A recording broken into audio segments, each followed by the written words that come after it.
स्वतः मोटिवेट होते. तुमचं जे लेक्चर ऐकते ना तर ते मी स्वतः मोटिवेट होते. माझ्या मोटिवेशनमुळे माझ्या मुलामध्ये चेंज झालेले. आज तो दररोज शाळेत जाताना माझ्या पाया पडल्याशिवाय जात. सकारात्मक बदल. म्हणजे एवढा एक फरक आहे की तो माझ्या पाया पडल्याशिवाय जात नाही. आणि दुसरं म्हणजे की तो माझं म्हणजे मी जे बोलते त्याप्रमाणे तो वर्कआउट करतोय. म्हणजे असं आज झालं नाहीये की सरांनी सांगितलंय की केतन तुला हे करायचंय तर केतन ते एवढं करतोच आहे.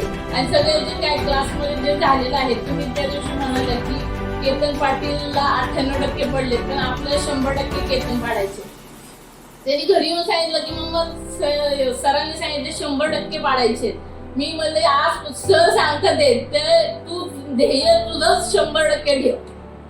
मार्क किती का पडायला पण तुझं प्रयत्न हे 100%च पाहिजे. म्हणजे सरांची तर मदत आहे, माझी पण पूर्णपणे मदत असणार आहे. आणि तुला हे 100% हे तुला मिळतीलच. कारण का हे ज्ञानज्योत अकॅडमीमध्ये ऍडमिशन घेतानाच मला खात्रीच होती. कारण का जी माझ्या मैत्रिणी रेफरन्स दिलाय तेव्हाच माझी खात्री पडली की आपण ज्ञानज्योत अकॅडमीमध्येच प्रवेश करायचे.